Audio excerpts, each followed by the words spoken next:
views expressed on this program are those of the hosts, guests, and callers, and are not necessarily those of this station, its management, or other advertisers. You're listening to Transformation Talk Radio.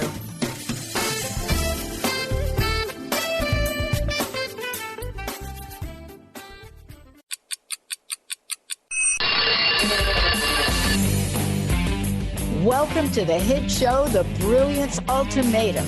Time's up. We have the power, we have the resources, we have the knowledge, we have the intellect, we have the innovation, and we have the heart to create a world based on parity, practical innovation, and potential. This hit show with Claudette Rowley will take us on a journey so we can explore our planet, our global community, and our opportunity for transformation. We need a cultural revolution that allows us to look past political squabbles, lack of humanity, and to what she calls reality resistance. So tune in. This is the Brilliance Ultimatum. And time's up.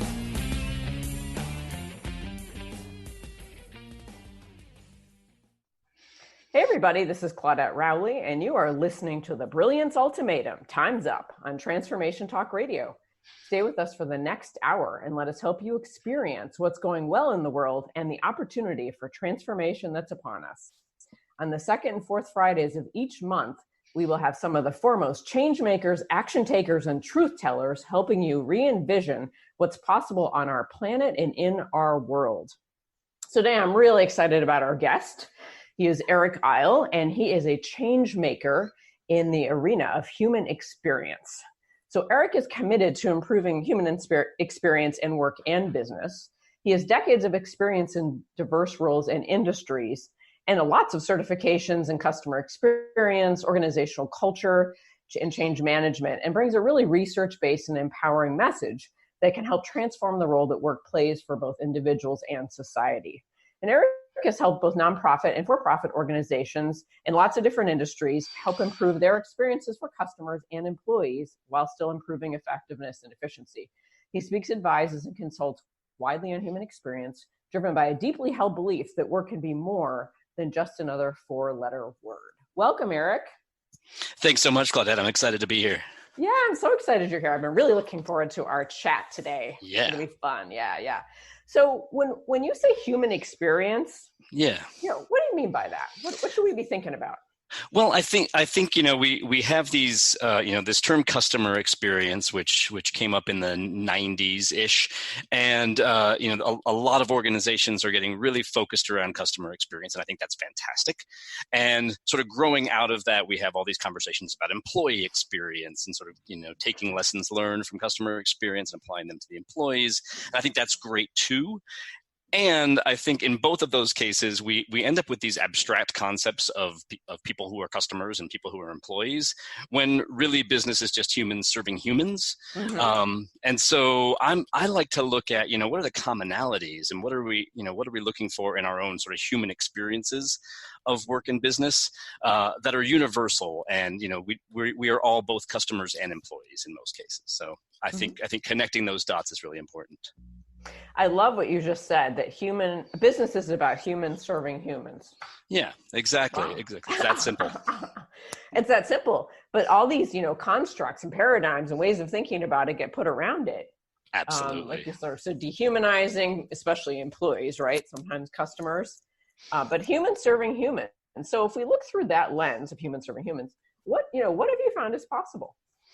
Well, I think a lot of great things are possible, and I think this is where I get really excited about the impact that our experiences, say in the workplace, can potentially have on our society as a whole. So I get really excited about people finding their agency and finding the ways in which they can have some control over what happens to them and what their world looks like. And I think it's easier to bite that off in the workplace than it is to bite it off in the society as a whole. Mm-hmm. But as we know, sort of what happens in the workplace then sort of crosses over and spills over into other domains of our life. And so I think what's possible is to empower people at work in ways that empowers people out in the society at large. Mm-hmm. Absolutely. And tell us more about the, this crossover spillover model, right? I think, it's interesting. It's pretty intuitive, but most people aren't talking about it, right? So there's something interesting here to explore. Yeah, it's funny. I think psychologists have been researching spillover, sort of as its own concept, which spillover is about, when you have transmission, I guess, of emotions and states of well-being from one domain of your life to another. So, for example, something happens to you at work and it raises certain emotions, and you take those emotions home with you. Mm-hmm. So psychologists have been studying spillover, and then other psychologists were studying crossover, which is this notion that not only do you take those emotions from one domain to another, but those emotions actually get transferred onto your loved ones, the people closest to you. Mm-hmm. So that if you're stressed out at work, you can make your significant other stressed out as well, right? So these things crossover and spillover were studied separately, and then some researchers said, hey, but these things are connected. These things are related. So it pulled together these two areas of psychological research into a unified model that I think makes a very strong case for improving, as I said, the human experience of work. So, if we can have great experiences at work that give us positive emotions and well-being, then we can take those out into our home, into our community. And the opposite is also true, that, if work is a place of, cutthroat competition, power games, stress, even uncertainty, that's going to have a negative effect on how we go out into the world and on our loved ones, right? So that's why I believe that sort of improving the human experience of work becomes kind of a moral imperative as much as it's an economic one. Mm-hmm, mm-hmm. So an example I always like to use is parenting, right? Because that's one of those areas where there's often a lot of work-home conflict, or work-family conflict, as the researchers like to call it, is around parenting. But, if I decide that my most important area of focus is going to be, I want to be the best parent I can be, right? And I go out and I read a bunch of books and I listen to a bunch of great podcasts and I maybe take some classes, or whatever it takes for me to kind of up my game and become the parent I know I can be. And after a while of applying that and becoming a better parent, maybe I start to see some fruits of my labors, right? Time with my kids more enjoyable. Maybe they fight less with each other. They fight less with me. And my relationship with my partner is even improved by that, right? A sort of positive crossover there. Mm-hmm. That's all great. But then I have this sort of optimism and energy from things going great at home that I then maybe take into the workplace. Mm-hmm. And then I, apply, say, the communication tactics that I learned from one of those parenting books with my coworkers. And one of my coworkers says, hey, you're a really great listener, or whatever. And I noticed that these techniques that I use to gain agreement or increase harmony at home are working to gain agreement and increase harmony at work. Then, coworkers start to be a lot friendlier to each other, to me. And I, actually start looking forward to going to work. Mm-hmm. And then we sort of have this positive cycle, right? This virtuous cycle, where now I'm even feeling more positive and successful, and I take that energy and happiness home, and I get this sort of upward spiral of crossover and spillover that I think is, gives me hope and optimism about kind of the way the world can look. Right, exactly, because it changes your whole outlook, right? Your whole outlook is now changed. Exactly. What's striking me too is it reminds me of just a really direct comment I heard somebody say in a client organization I'm doing some work in, and he said recently, and I don't remember how it came up, but he said I really love this job, the job he has there. He said, and my wife is thrilled. He said, for all the reasons you just said, because he's happy at work. So he comes home. And he's not in a bad mood because he really disliked his last job. He comes home and he's happy, and he had a good day usually. And so she's thrilled. She gets a completely different husband coming home. Oh, I love that. That. Yeah. It was it was like a quick, 2-minute conversation.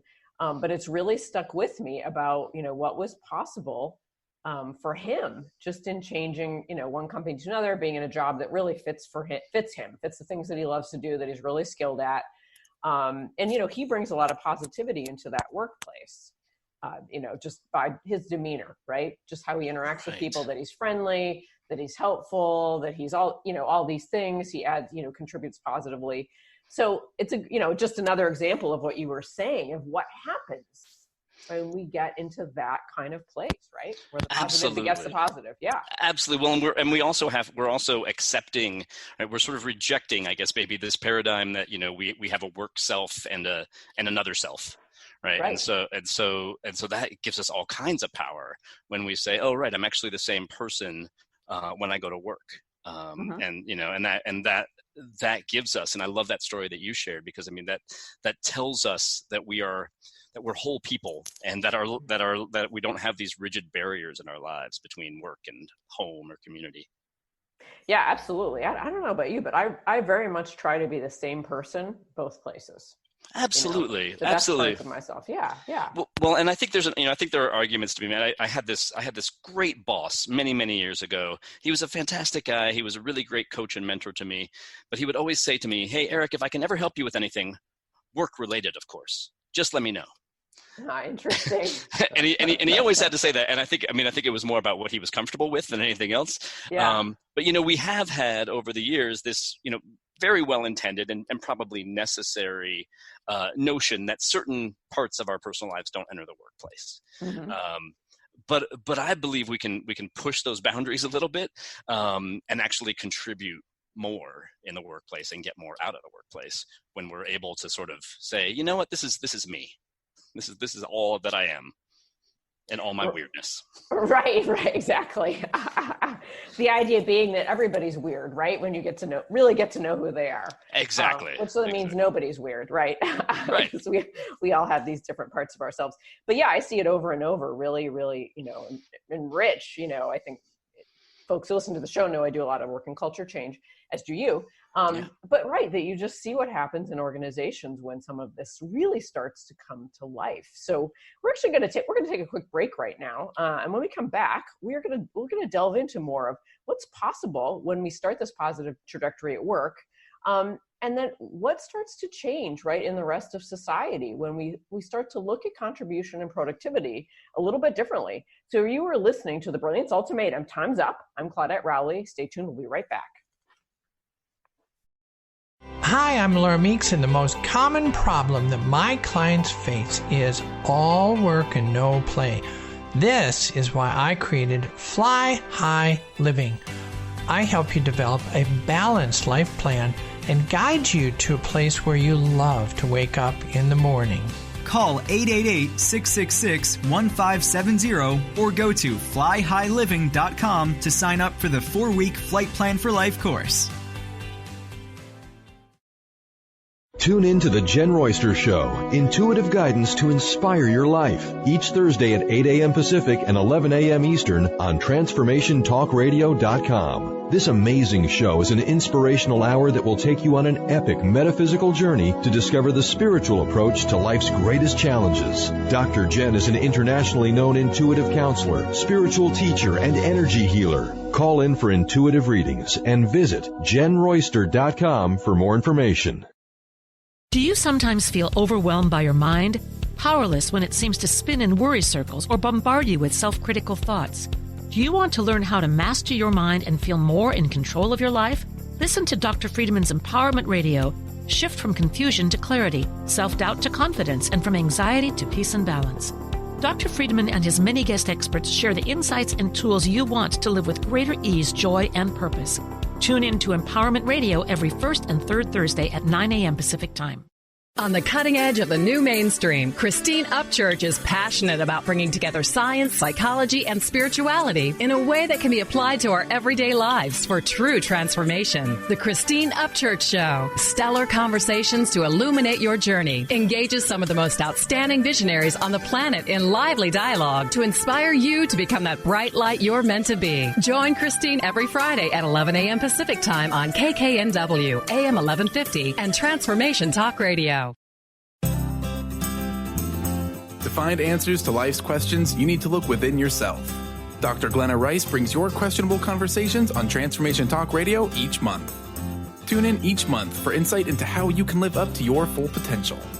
Dr. Glenna is a physical therapist, certified Access Consciousness, and Access Body Class facilitator. How does it get any better than this? For more information on Dr. Glenna Rice and her work, visit GlennaRice.com. How many times do you find yourself saying, "It was nothing"? Next time someone tells you "great job," you'll know how to accept it and not deflect it by listening to Courage to Be Seen Radio with host Sherry Clark. Sherry Clark is an experienced global engineering leader, coach, and mentor.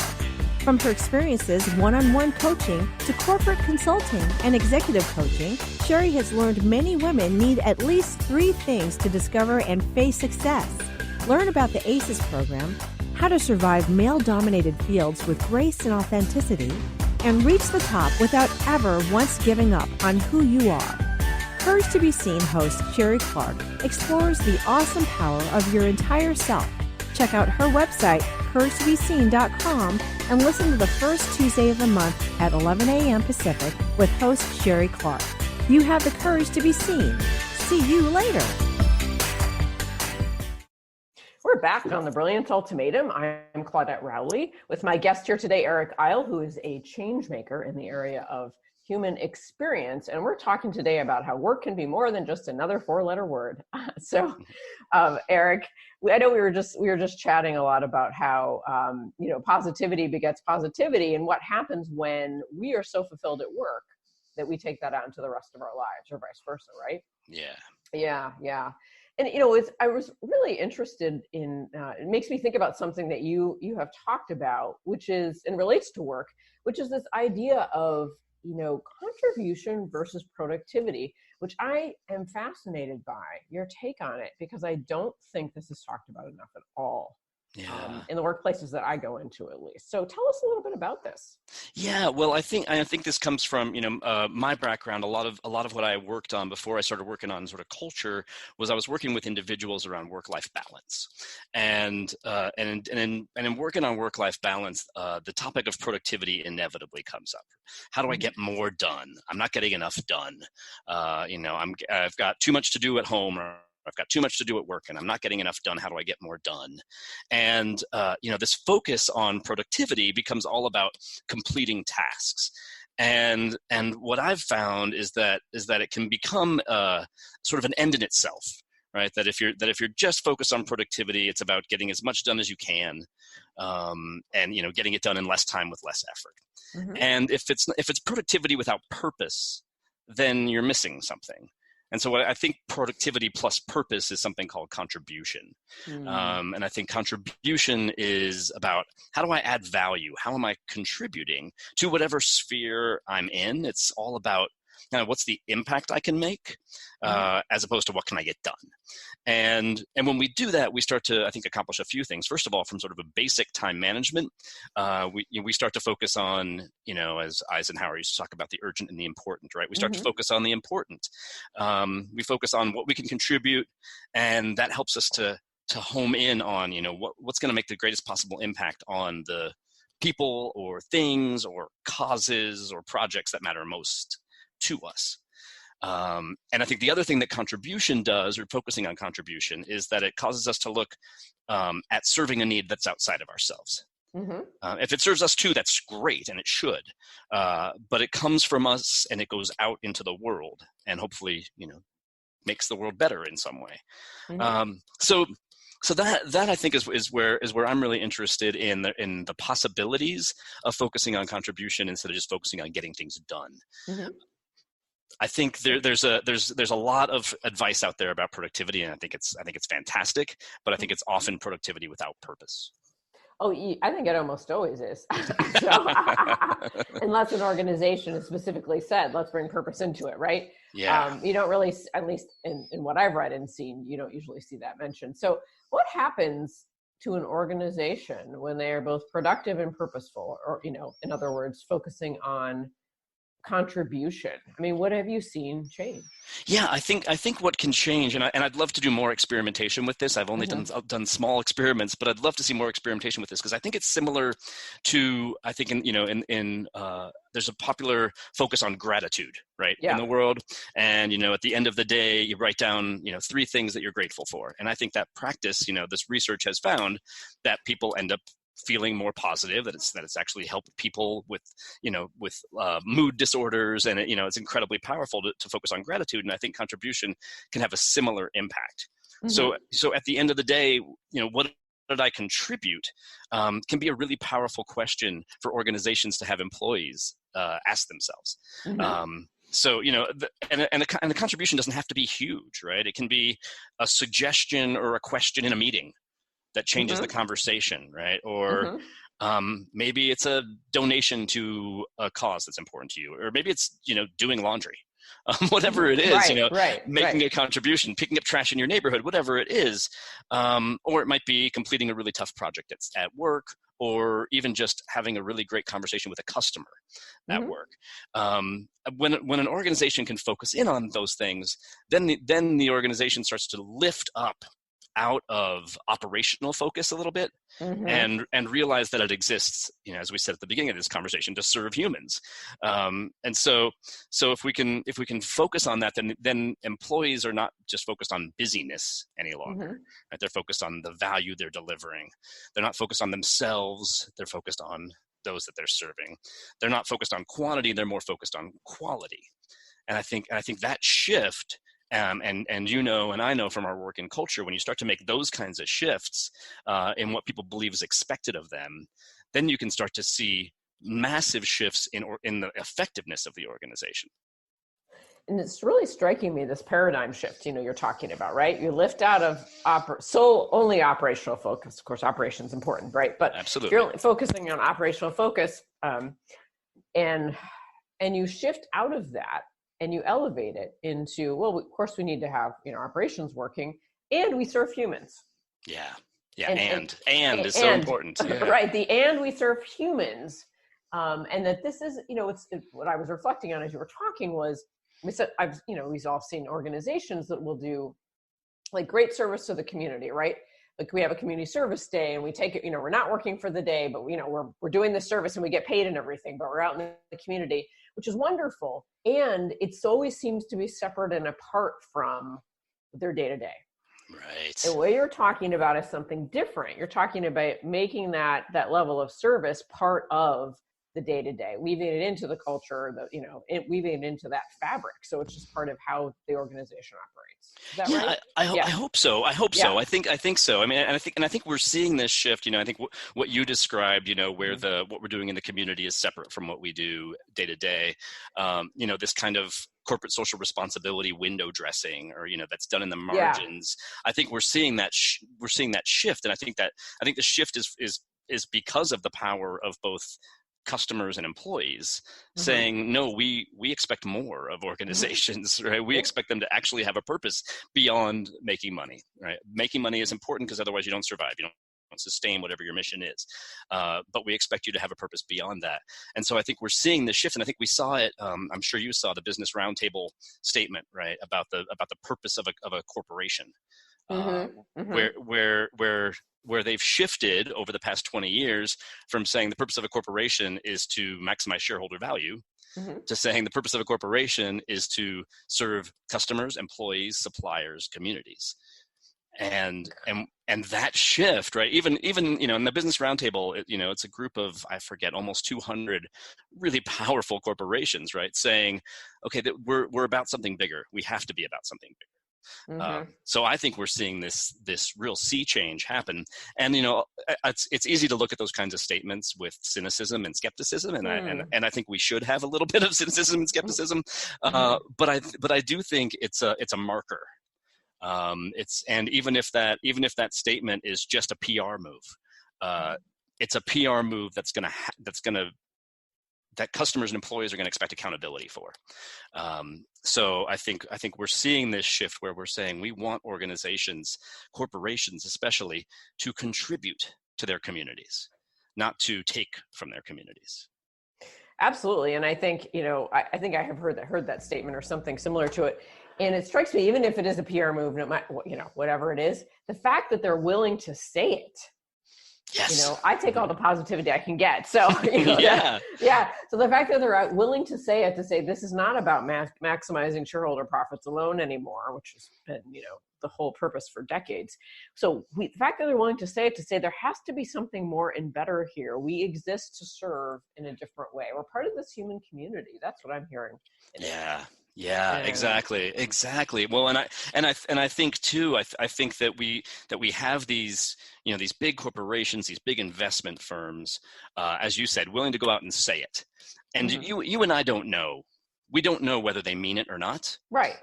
But I choose, sort of in the absence of evidence, I'm going to choose sort of the most empowering read of that, which is that something is shifting.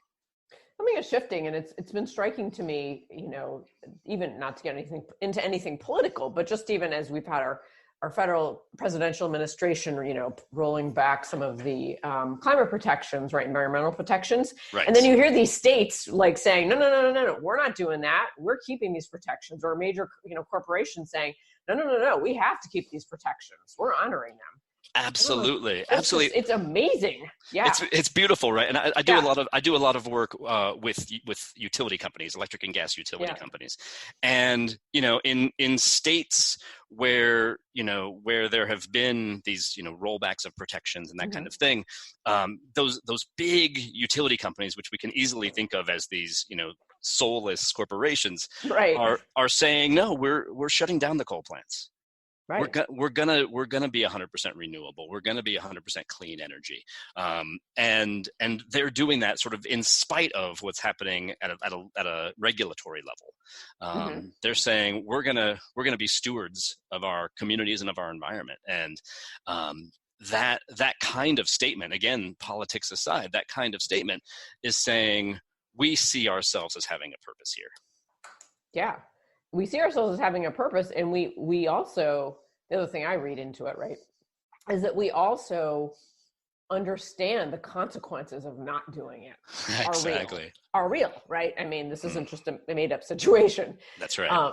And so it's purposeful or part of something bigger, because the consequences will be dire. Yes. If we didn't, so there's this really interesting, I think, upward, I think you would even use this phrase in our email exchange, upward spiral, right? Yes. What's emerging? Yeah, the upward spiral, I think, is a really important sort of visual to keep in our minds for this kind of thing, and for, I think, all the work that you're doing, Claudette, because I think there's this notion, and when you work with organizations, you get the we tried this before, right? Oh yeah, absolutely. Oh, here we go again, right? You get that, and it's fair. And I think the thing that I always share with organizations is this notion of the upward spiral. Like, yes, we've come back around, but we're in a different elevation than we were before. We've made some progress. We've gotten somewhere. And so if we tried it before, the context has changed. And so let's examine what's different about the context. Why didn't it work before? And why might it work in this context, right? So that upward spiral, I think, is a really powerful visual to keep in mind that helps us kind of counter that. Oh yeah, we tried that before, right? Yeah, right. Yeah, it pulls people into something greater than themselves, right? There's a sense of excitement about it. Yes. Often, and people, we look for that. We want that heightened sense of energy. Yeah, I can't live without it. Yeah, me neither. So on that note, we are going to take a quick break. This is the Brilliance Ultimatum. Time's up. I'm Claudette Rowley. Stay tuned. We'll be right back. Conscious Confidence Radio, a timeless wisdom with Sarah Main. Tune in each month on Transformation Talk Radio and join Sarah on an adventurous journey to the deeper level of meaning to move beyond today's world of constant change, confusion, and uncertainty beyond the shadow of fear. This hit show explores key concepts such as confidence, values, and attitude in a dynamic way. To learn more about Sarah and her work, visit sarahmain.com. Has your buzz for life buzzed off? Feeling ignored, invisible, and wondering if this is really all there is? The years go by faster as we gain momentum. You're halfway there. Are you gathering speed or puttering out? Hit your stride for the liberating half of life. Comfortable in your skin? You can do better than that. Tune in to Discovering You Again Radio as host Susan Axelrod encourages listeners to decide what they want, get inspired to action, and face challenges head-on. Host Susan Axelrod pulls no punches, encouraging you to grab the brass ring and soar. For more information about Susan, go to www.whatwillyourlegacybe.com. Choose the new earth on the Cornelia Stephanie Show. Tune in each week on Transformation Talk Radio as Cornelia takes listeners on an odyssey of higher consciousness to inspire, educate, and empower. Cornelia guides people on the path of self-healing, peace, and liberation. The Cornelia Stephanie Show is your catalyst for anchoring heaven on earth on a global scale. For more information, go to corneliastephanie.com. And we're back on the Brilliance Ultimatum. I am Claudette Rowley here with my guest today, Eryc Eyl, and we have been talking about humans' experience and how work can be more than just a four-letter word and upward spirals and all sorts of great things. So Eryc, before we dive back in, could you please share with listeners how they can find out more about you and your work? Absolutely. Yeah. And it's always a bit tricky. It's because there's, like so many of us, I have a million different identities out there in the world. I'm not just a consultant. I'm not just a writer. I'm not just a speaker. I'm also a DJ, and I'm a lot of different things. But the easiest way to find me, I think, is either on LinkedIn. My name is hard to spell, ERYCEYL. Find me on LinkedIn. I love to connect with folks. That same spelling, ERYCEYL.com, is a place to find a lot of the writings that I've done over the years. And then finally, I would say realculturechange.com, which is where you can find out about kind of what I do with organizations to improve culture. Awesome. Thanks for sharing that. Yeah. Sure. That's good. So you work with this really interesting concept, right? Or you call of we, right? I don't know how else to put it. Yeah. What is it, right? What is we? So tell us about your thoughts on we. Yeah. So the concept of we, W-E, comes from a lot of the work that I've done with organizations and individuals over the years, but also a lot of work I've done out in my community as well. And I've started to come to this belief that a lot of the sort of challenges that we're facing at work and in the world as a whole can be solved with what I call a broader sense of we. I think generally we carry around a pretty narrow sense of what we mean by we. And when we have a narrow sense of what we mean by we necessarily have a broad sense of who they is. And as I talk through this, you'll have to pardon the weird grammar of this. But this, when we can broaden our sense of we, I think we create more possibility. We create more possibility for collaboration, for contribution, as we've talked about, and for creation of new things. And I think the easiest way to make this concrete is to look at the work that you and I do in organizations, right? And pretty much any organization you work with, any size in any industry, complains about silos. Right. In fact, I worked with a client who called them cylinders of excellence. Oh gosh. yeah. And what silos are a narrow sense of we, right? It's we equals my team, my department. And I identify very strongly with that. And when you go out and work with organizations, you typically see that teams are working pretty well within themselves, but working across teams, collaborating effectively isn't really happening. I assume that's what you've seen in your work as well, Claudette. Absolutely, yeah.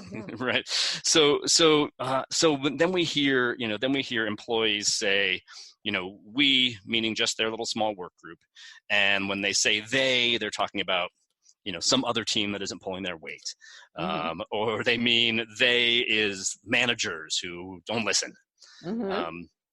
And then when you work with leaders, they also have a narrow sense of we and a broad sense of they, right? The we for a senior leader might just be their little inner circle, and the they might be, all those employees who complain and just don't get the big picture, right? And obviously, when we can see this play out, in society. Right? You don't have to look too hard at news or at social media to find some really narrow we's who are sort of casting aspersions and saying nasty things about any number of very broad theys. And when we do that, of course, we're focusing on what makes us different and completely missing out on what makes us alike. And that's where I feel like we limit ourselves and limit what we can accomplish and contribute. So this is where I think this sense of we presents a real possibility and a real potential for organizations. If we can, number one, first of all, accept that silos exist for a reason. In organizations, it's specialization, and that's important, and that has helped corporations and our economy grow, right? That specialization. And there will always be a tension in organizations between, say, growth engines and control engines, right? Between sales and marketing and legal and compliance and accounting, right? And so those silos, if we can just sort of accept that silos exist for a reason, and we're going to have this tension, then our goal isn't to eliminate these silos, but our goal becomes how do we network them? How do we make them more permeable so that we can broaden what we mean by we, right? So that we starts to mean not just my team, it starts to mean my whole organization, it starts to mean my organization and its customers and suppliers, it starts to mean my organization and the communities in which it operates, right? We start to really broaden out what we mean by we. Then, if we can look at the silos that we have, I use in my work with organizational cultures, I use human synergistics organizational effectiveness inventory, and that looks at one of the many things it looks at is intra-team work and cooperation, and intra-team collaboration. And you can when you have an assessment like that, you can see, we have really strong narrow we's and we have really weak broad they. And so when organizations have this problem, which every organization I've seen does, and I don't know what this comes from. I think over the years, people like you and me have done a lot of work on team building, right? Yeah. And we've got great teams now. We have really strong teams, and they identify very closely with themselves, with their membership. But if we can then sort of lift up out of that, and we come back to this concept of purpose. And I know that's really core to your work too. But I think when we start to say, okay, all of these little narrow we's have the same shared purpose, then aren't we just one we? Yeah. And so, right. So I always like to say that a big why creates a bigger we. So if we can really home in on what we're here to do, then we can start to see that, it's not a collection of a bunch of little we's. It's one big we. And obviously, I think I think that the ramifications in society as a whole are pretty clear. But yeah, I think the work to be done is for each of us as individuals, and then for organizations as well, is to say, how am I narrowly prescribing my we, and how can I reach out of it? What strikes me is when we're talking about the one we, right? If you think about a company, yeah. If we're all one we, then we're all accountable. Right. Then we're all empowered. We're all owners. We're all, it's up to all of us to figure out X, Y, or Z. And I think it's really, that's what strikes me. Like I can see, I don't know, thinking of a particular company I do some work with and have for a while, just like if they were all one we, and they're getting closer to that certainly than they were, they'd be sort of looking at each other like, okay, what do we need to do differently here? Yeah. Right. Versus, it was over, purchasing, it was shipping, it was right. So and so. And I think that really, we're all in this together. Right. Yeah. Well, and you see this, I think I'm sure you've seen it in mergers and acquisitions all the time, right? And sort of it's at its most glaring, right? The we, maybe the we broadens out, interestingly, in mergers and acquisitions, where, I might have just been my team. Now I strongly identify with my legacy company. And they is whatever company that we've merged with. And you see this all the time. You see the corporate communications department comes out with this campaign that's one Acme, right? And it's such, I don't know how many times I've seen this, the and the collateral goes out that says we're one company, we are one company name. But there's not a lot of work actually done beneath that superficial stuff to say what does it take? What's causing us to over-identify maybe with our legacy company or with our little team, and what do we need to lift up to broaden that sense of we, and that I think gets missed. Well, and one way I often think about this is because an experience I've had is when you blend a family, right? And you bring kids together that are step siblings, right? Absolutely. And may or may not be all that interested in that arrangement, depending on the situation, right? But if a couple comes in and says, "We are now one family," here's the announcement. We've pronounced it, right? You can imagine those kids are like, "No, what are you talking about?" Right? And because they have to go through the whole process, just like two organizations merging do, right? What are the two cultures? How do we build relationships? What's it like to be here? How can we compromise? How do we, whatever, right? And you go through the whole process. And so it's, but two organizations, it's much, hugely, bigger process because it's so complex. There's so many people involved. But I think that's the part that gets missed is people do not just change on a dime and say, "Yep, you're right. We're one Acme."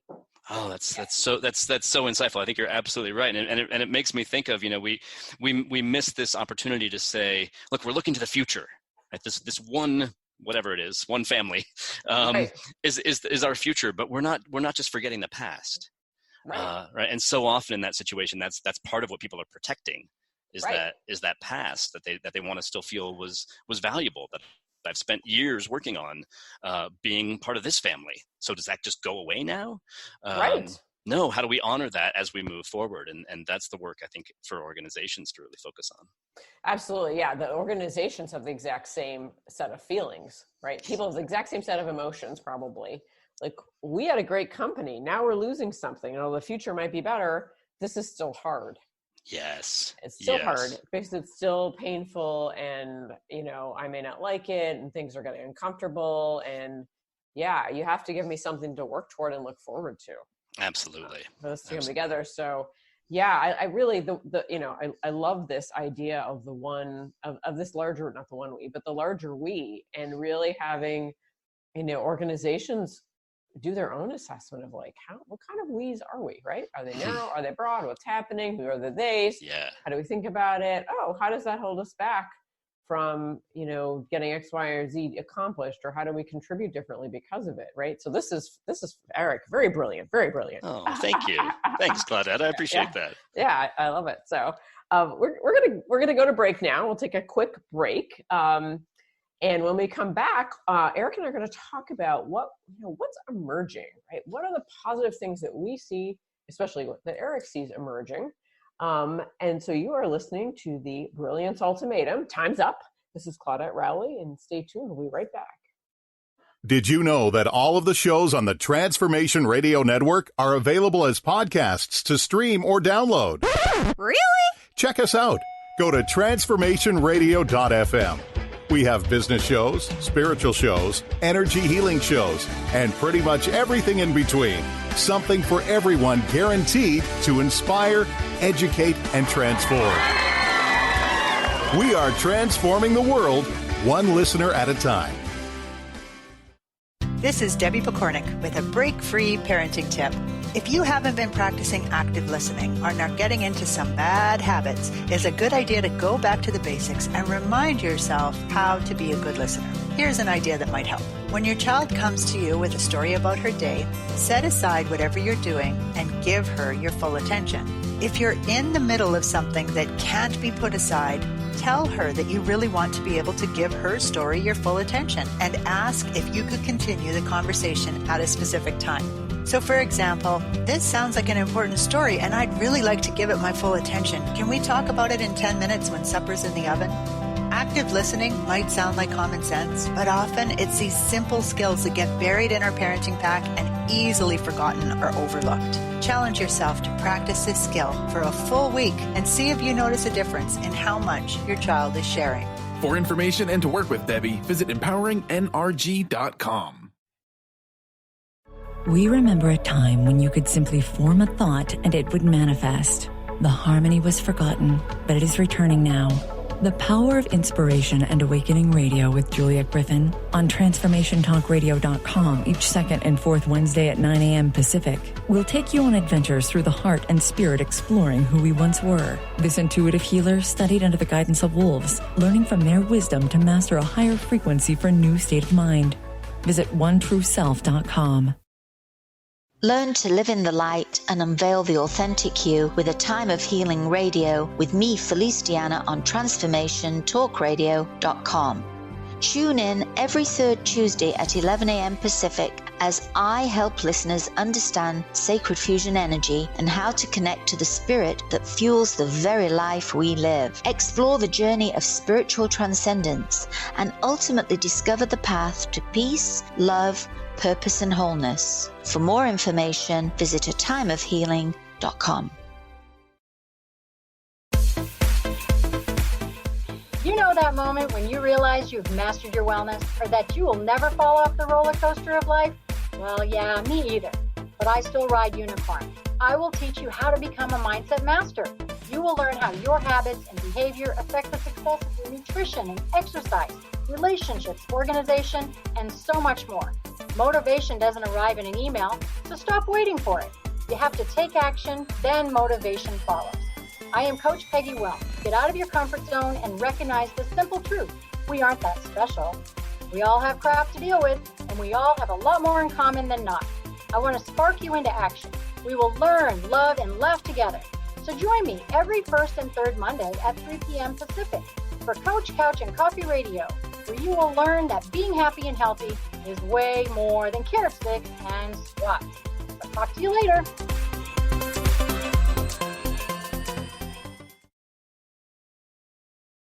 Hi, we're back on the Brilliance Ultimatum. I'm Claudette Rowley here with my guest, Eryc Eyl.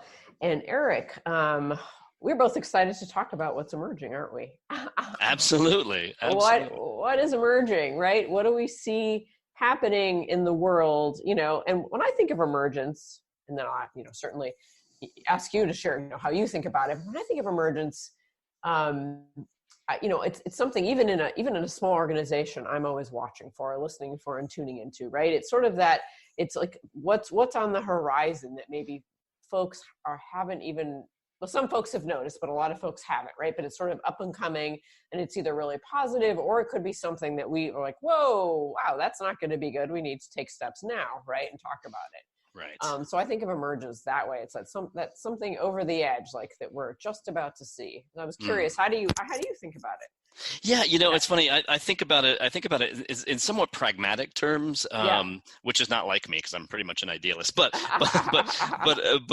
I think about it in pragmatic terms, I think about that organizations have really strong muscles and habits around noticing what's wrong. Right. And we're really good at that. and there's probably just good evolutionary reasons why we're really good at spotting what goes wrong. Right. Mm-hmm. And we aren't as trained at spotting what goes right. Yeah. And, I was talking to, a CEO recently who, was looking at a dashboard of metrics, his executive dashboard, and everything looked great. And there was one thing that was orange, everything else was green, and all he wanted to talk about was what was orange. And, and I was talking to him about it, and he said, when I was in school, my parents were the same way. I'd bring home my report card and they'd see all the A's and they'd want to talk about that B+. Mm-hmm. Right. And so we're really, I wouldn't say hardwired, but we've certainly been conditioned, to really focus there. So when I look at emergence, I look at developing a set of skills around how do you spot these positive things, right? How do you spot, when you were describing your definition of emergence, I was thinking about like, how do you spot, the sun's just about to rise? Yeah. Right. Like how do you spot those things? And I feel like that's something that actually takes discipline. It does. And it takes intention, and it's not the habit, as I said, of organizations at all. No. So that's a big shift. And so to your question, I think when I think about emergence, I think about just as simple as that, like noticing what's going right, and homing in on that. Yeah, and really building on it, right? letting it, continue to emerge, shepherd it, all of that. Yeah. So what is going right? What do you see, Eryc? Well, I see a few things going right, and I see, I think maybe glimmers of that sun about to rise, right? Mm-hmm. And I see it in places like, we began this conversation talking about the focus on the customer experience. Right. I think that's a step in the direction of human experience. And I think, we're seeing organizations that, like I said before, I work with a lot of utility companies. Utility companies are in most markets entitled to their customers. Right. In most places in the United States and Canada, you don't get a choice of which utility you're going to do business with. And so they have, over the years, taken their customers for granted. So much so that they haven't even called their customers. They've called them meters, which is fantastically dehumanizing, and rate payers. And I've seen this massive shift where that language is all but gone in that sector, where there is an acceptance, an embracing maybe even of the fact that we're serving customers. And I think that to me, in a place where you kind of don't have to, for economic reasons, focus on the customer, though arguably you do. That to me is something that's emerging, that's exciting, because then it says that, okay, we're waking up in all sorts of sectors to the fact that this is all about humans. And that's really fascinating to me, because I think, the other things that are clearly emerging are, all of this technology stuff, right? And that's really important, right? AI and all of the stuff that we're able to automate, robotic process automation, all these things that are happening in workplaces that are really exciting, and they make the humans even more important. I think this is what gets missed in that conversation. Right? Yes, I agree. Yeah. Because whether it's from technology, or whether it's been from process re-engineering in the 90s, where we streamlined things and we eliminated waste, right? We did all that great stuff, and so we've eliminated or automated or outsourced a bunch of really low value work. Now humans are doing the really high value work. And that shift, which I think organizations are just starting to realize, makes the focus on humans really, really important. The humans are creating your brand. They're creating your customer experience. There's no other way for you to innovate other than with humans. They're going to do that stuff. And so as I see that dawning sort of realization, I get really excited for the possibilities for organizations to really bring out the most in people, and to serve some of those higher order needs, so that work, as I said, is not just a 4-letter word, but it becomes beyond a paycheck. It starts to climb Maslow's hierarchy, right? And work can actually be a path to self-actualization. And I think that sort of pinnacle is what we're just starting to see the glimmers of. Oh, I love that. Yeah. It's such a shift. Work is not just a paycheck. It's a path to self-actualization. Right. Hopefully. Yeah. And then that would probably be one of the first times in history that has happened, right? Except for a few occasional rare unique people who had that opportunity, right? But for most people, that was not the case. Not the case at all. And that's where I think we're also, something that I'm seeing emerging that's related to that is that, we've used this term knowledge worker for so long. Yeah. And in fact, it kind of makes me a little bit ill. I don't like that term anymore. But knowledge is not actually what's creating value anymore, right? Knowledge is freely available now. Right. pretty much. What's creating value is human interactions. And that's really exciting. So I think we're seeing this rise of what I call the interaction worker, where that's the role of so many people. And whether it's interacting externally outside of the organization or internally within the organization, that's where value is getting created, is in those interactions. That's why people are spending so much time in their email. right. Or on Slack or IM or whatever it is. Yeah. Because it actually is our job. Our job is to interact. Right. We are people. Yes. Yeah. I like that. The relationship worker really changes. Yeah. Knowledge is freely available, but your ability to be emotionally intelligent, your ability to interact with people, your ability to build each other up, et cetera, right? Yes. That's a commodity in some ways, because not everyone, right, knows how to do it well, right? But everyone can learn how to do it well, right? So it's learnable, it's coachable, it's absolutely possible. So absolutely. Wow, I love that. This is such an amazing note to end our show on, right? Wonderful. This idea of relationships is this, is what's next at work. So Eryc, I want to thank you so much for being on the show today. Oh, it's been so much fun, Claudette. Thank you for having me. Oh, my pleasure. My pleasure. Thank you for sharing such great information and so many amazing insights with our listeners on how work is not just another 4-letter word. And I want to thank all of our listeners as well, always, for tuning in to another great show. We always have a fun time. Please join us twice a month, the second and fourth Fridays of each month at 1 p.m. Eastern and 10 a.m. Pacific. We will be back here in just a couple of weeks for another episode of The Brilliance Ultimatum. Time's up. Have a great week.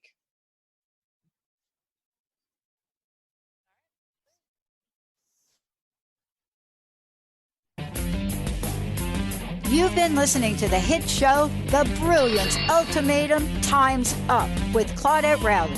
Tune in next time on TransformationTalkRadio.com for powerful conversations, practical innovations, and transformative solutions as Claudette and her guests delve into the possibilities and move beyond the mindset of division.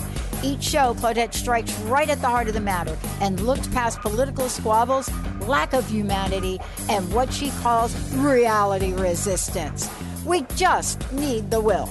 For more information about the Brilliance Ultimatum, Time's Up, visit culturalbrilliance.com and join the cultural revolution. See you next time.